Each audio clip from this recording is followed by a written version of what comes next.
ಎಲ್ರಿಗೂ ನಮಸ್ಕಾರ ರೀ. ಇವತ್ತು ನಿಮಗೊಂದು ಹೈ ಪ್ರೋಟೀನ್ ಡಿಶ್ ಹೇಳ್ಕೊಡ್ತೀನಿ ಬರ್ರಿ ವೆಜಿಟೇರಿಯನ್ಸಿಗೆ. ಫಸ್ಟ್ ಉದ್ದನ್ನ ನೀಟ್ ವಡೆ ಆಗುತ್ತೆ ಹಿಟ್ಟು ಮಾಡ್ಕೋತೀವಲ್ಲ ಅದೇ ಥರ ಹಿಟ್ಟು ರುಬ್ಬಿಟ್ಕೋರಿ ಮಾಡಿ ಜೀರಿಗೆ ಹಾಕೋರಿ, ಅಜ್ವಾನ್ ಹಾಕೋರಿ.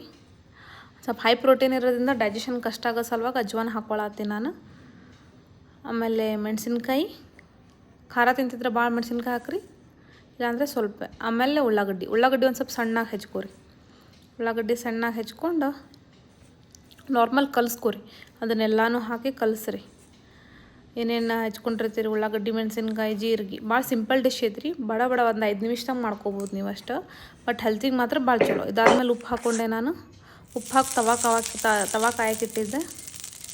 ಸ್ವಲ್ಪ ಒಂದು ಸ್ಪೂನ್ ಎಣ್ಣೆ ಹಾಕೋರಿ, ಭಾಳ ಹಾಕೋಬೇಡ್ರಿ. ಎಣ್ಣೆ ನೀಟಾಗಿ ಹಚ್ಕೋರಿ ಹಂಚ್ಕಾಯಲ್ಲಿ ಚಲೋತ್ನಾಗೆ. ಹಂಚ್ಕಾದ್ಮೇಲೆ ತಾಲಿಪಟ್ಟು ಮಾಡ್ತಿರಲ್ಲ, ತಾಲಿಪಟ್ಟು ಥರ ಹಂಚ್ ಮೇಲೆ ಹಾಕಿ ಅಗಲ ಮಾಡ್ಕೊರಿ. ಫ್ಲೇಮ್ ಒಂದು ಸ್ವಲ್ಪ ಮೀಡಿಯಮ್ ಇರಲಿ, ಜಾಸ್ತಿ ಬೇಡ. ಮೀಡಿಯಮ್ ಫ್ಲೇಮ್ನಾಗ ಇಟ್ಕೊಂಡು ರೆಡಿ